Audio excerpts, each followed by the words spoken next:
Hey, what's up guys, TheJordude here, back again with another Shadowverse deck and gameplay video. This is of course after the release of Verdant Conflict, Shadowverse's latest expansion. The deck I'm going to be featuring today is Havencraft.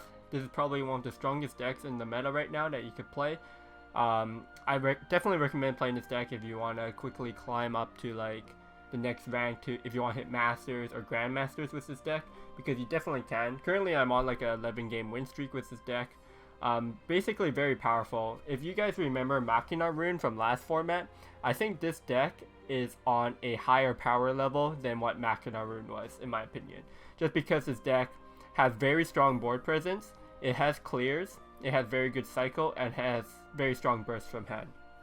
So the main premise of Natura Haven is that on turn 2 you pass so that you get City of Gold onto your board from the invocation. Hopefully you don't draw it.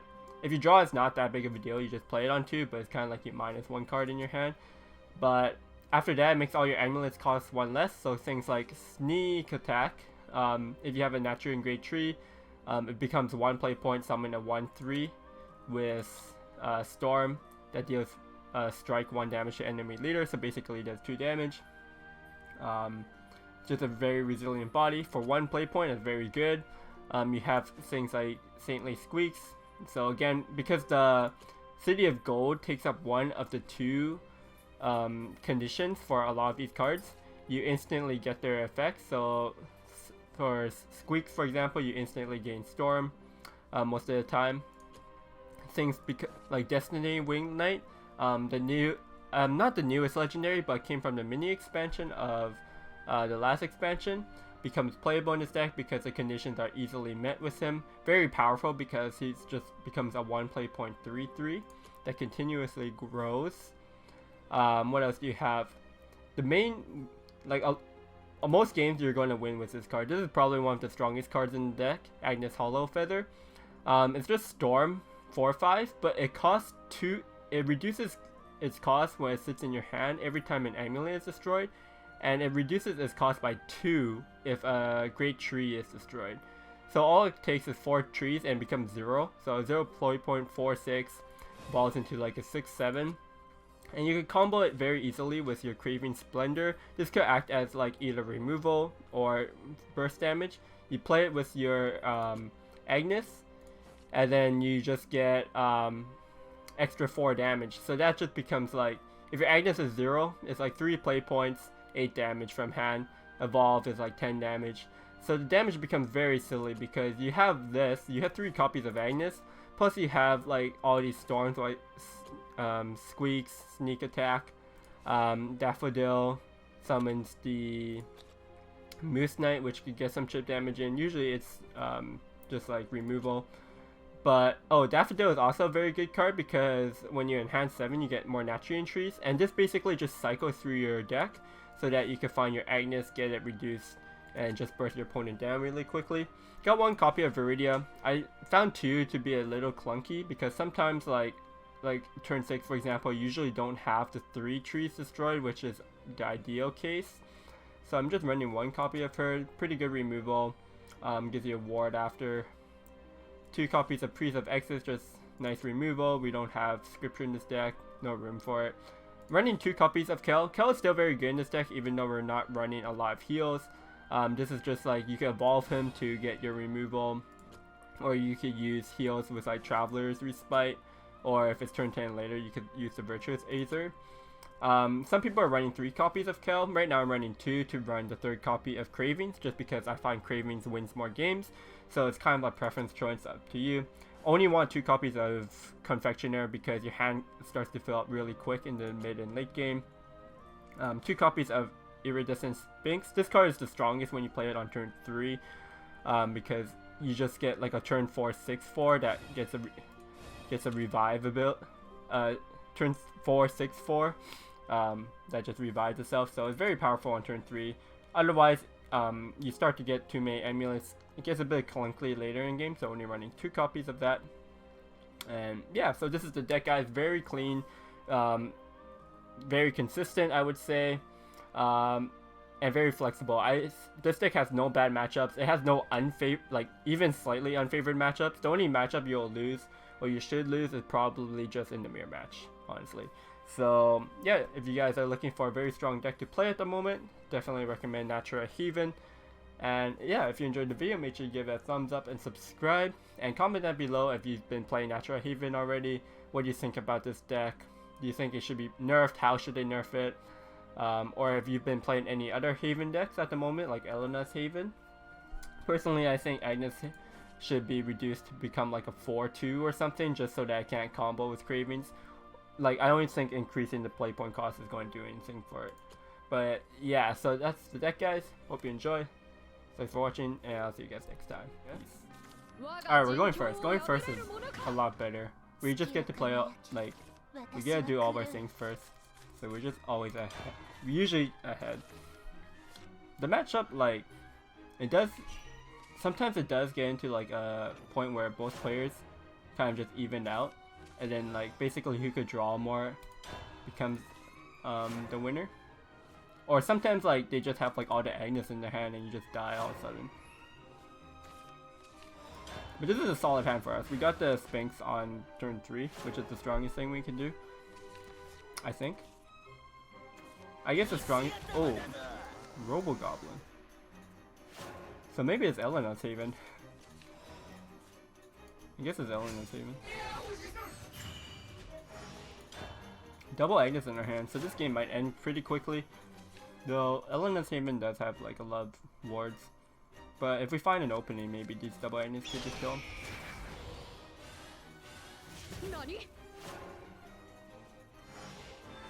He's got a strong start as well. How good is Squeaks here? Squeaks isn't doing much, honestly. Unless I really wanted Traveler's Respite, I'd rather just play this Confectioner. Okay, triple Agnes in my hand. So we have 12 damage of burst that we could probably get down to 0. With the evil, that's like 14, so we could get really close to this turn.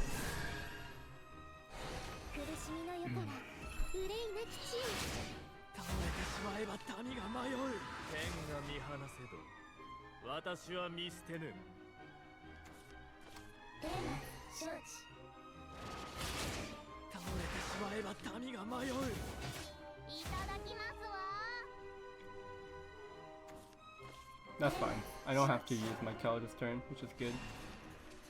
Oh, Destiny Wing Knight is a really clutch card actually. I get curve out.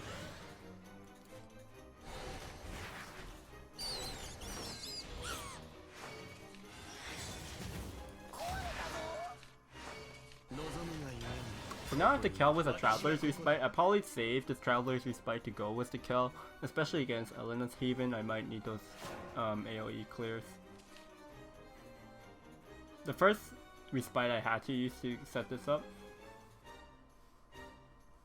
without using an evil.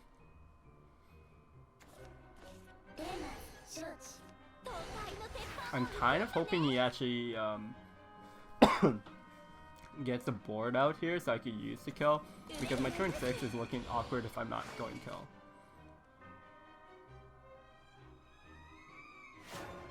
That's it? It's kind of a weak turn. Like, it's not worthy to use Kel this turn. Start off with the tree, I guess. Oh, Daffodil. Okay. Daffodil is really good, so now I can start setting up like a triple. Well, I guess I can't fit triple Agnes. I could get them down to really cheap though. I guess I could play one Agnes this turn with a sneak attack. I don't have to go all 3 in one turn.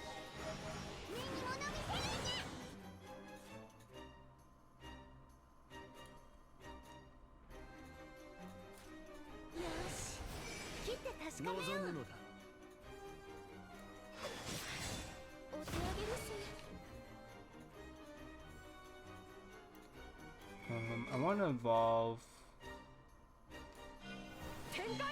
my Agnes, I guess. It's just the strongest. Like, to clear the Agnes would be really hard. I could have made like the Mouskers a 3/5. Didn't have 2 5s. I'm just worried like how his Kel. I just want to make his Kel like hard to clear.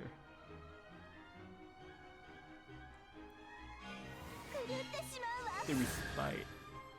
Respite. So you can take 3 damage at a time.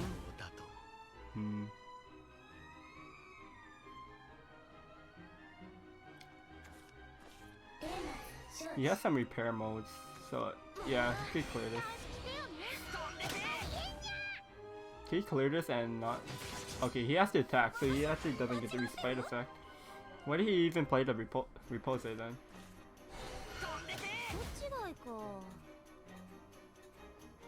It's probably just bad planning on his part.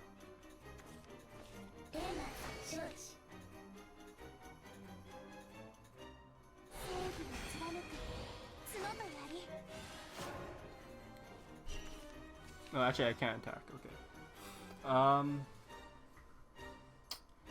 What do I do here then? If only we had one more play point, we could have cleared this whole board. I guess we have to go for it.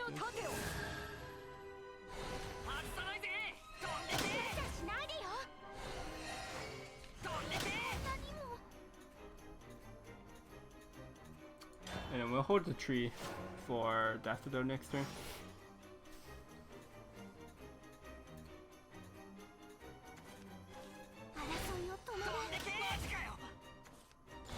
He didn't draw any Elenas this game, so we're pretty lucky about that.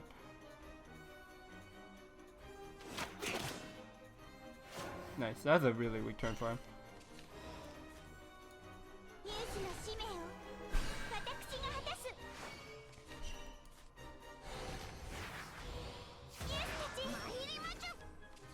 Pop off.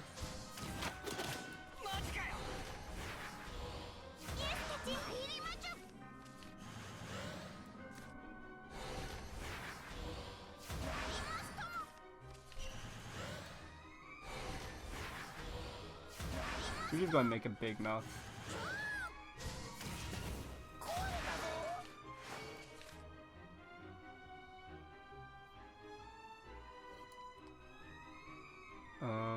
Yeah, let's just play an Agnes to make him board big.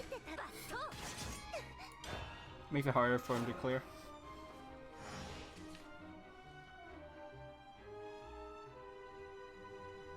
I could have like filled in my curve a bit better, but I don't see the point when I could just try to win sooner.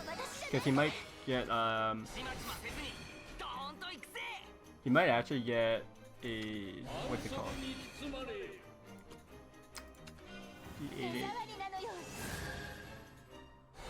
The Aegis soon. Or if he already has an Aegis. Second kill. Second kill is annoying.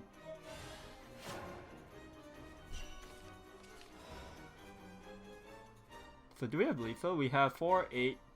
Oh no, because he has the repose. The repose is so annoying here. But I could just remove this board, it's fine.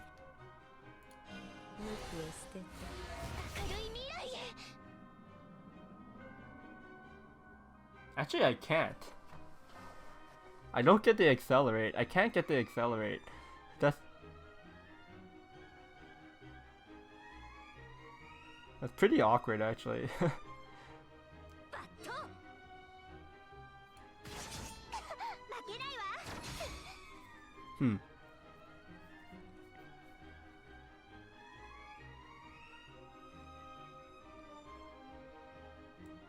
I mean, I guess I just play it.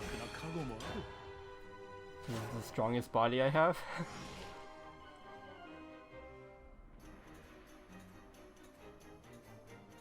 Man. I actually wish I had one less play point this turn.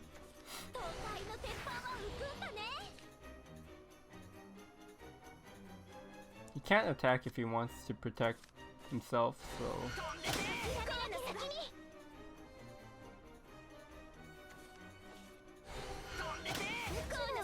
Can you actually clear?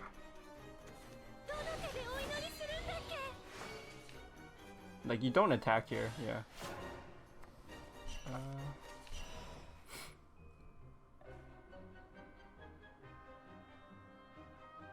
I could trade into his 1-2 and try to snipe something. But it's like a 1 and 3. He's got 9, 10, 12 damage on the board. Like, I actually probably want to trade this.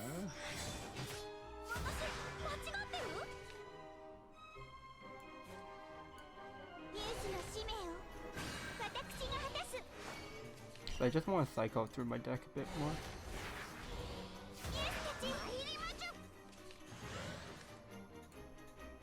I mainly want to find like... Okay, so that's good. We got heal.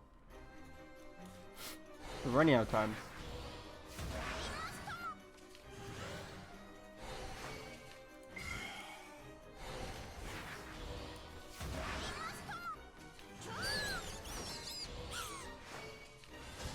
Alright, we got everything in though.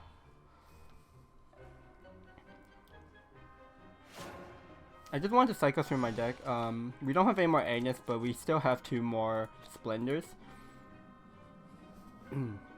Or if we just find like more Storms. Basically, I have to keep putting the pressure on his face so that he can't play like an Aegis.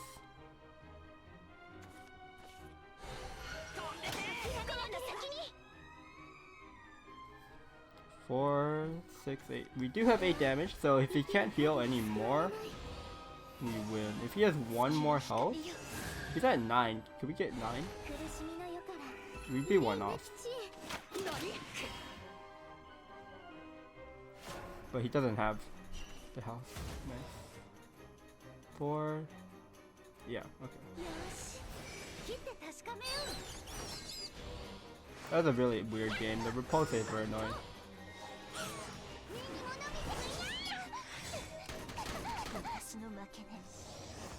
Swordcraft. I mean, it's usually just a natural sword. This is a pretty strong hand. We don't need the Virtuous Aether, so we can throw that back.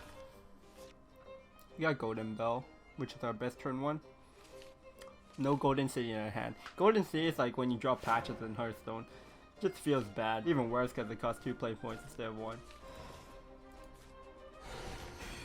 Okay, we got double Splendor hand. And an Agnes.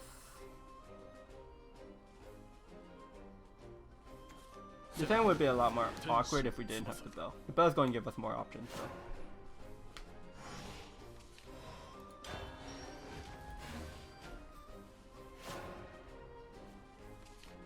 Won't be able to instantly get sneak attack out because we don't have a tree.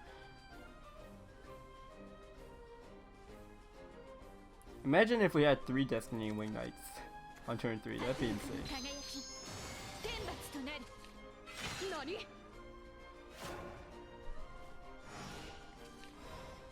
Well, there's a Virtuous, but we can't play this sneak attack and Cravings. I mean, we might as well use the play points on this Aether though. It's gonna be a long ways till we hit turn 10 when we get the health, so the health would be nice, but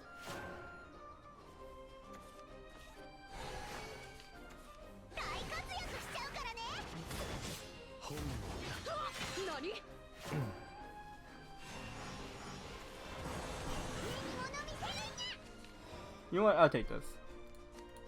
Actually, the Destiny. Oh wait, no, this works. It doesn't matter anyways because we're evolving with Destiny Knight.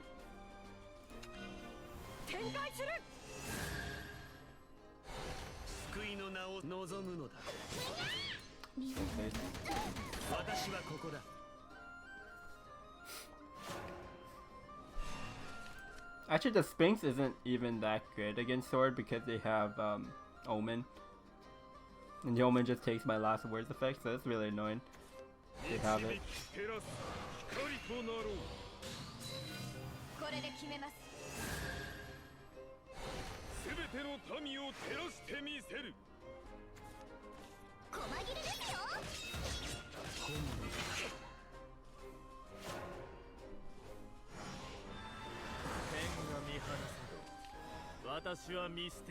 I'd rather just evolve this guy.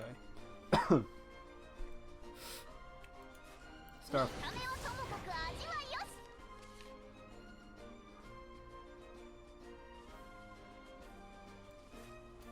Just play a body, I guess.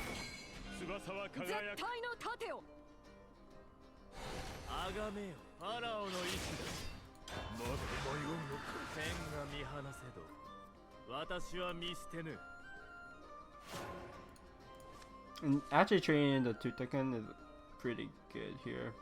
I mean, he can still steal this last words effect though. Oh wow. My city of gold.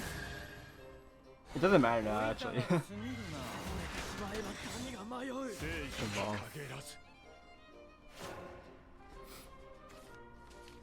I really want to get the enhanced ability because we have double Agnes in our hand.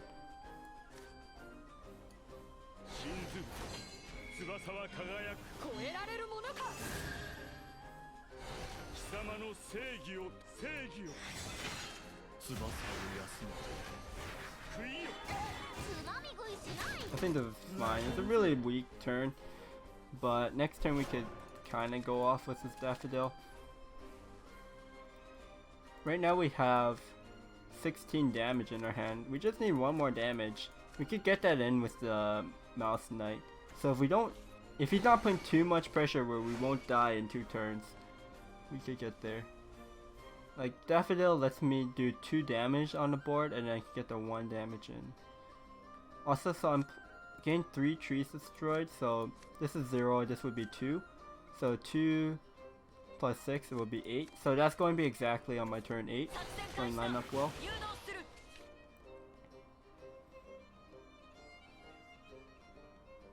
So I have to watch out for Albert to kill me. Maybe he can't. If he can't kill this Punisher though, then it becomes really good for me. Actually, him removing the City of Gold kind of helps out with my Daffodil, so my board's not clogged up. Oh yeah. Is this his turn though? If this is his turn, I think we're really good. Okay, we should be able to win now.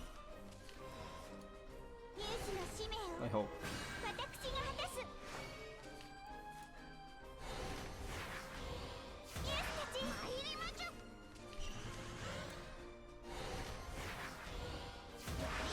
So I don't want to make it a 3-3 because I want 1 damage pin into face.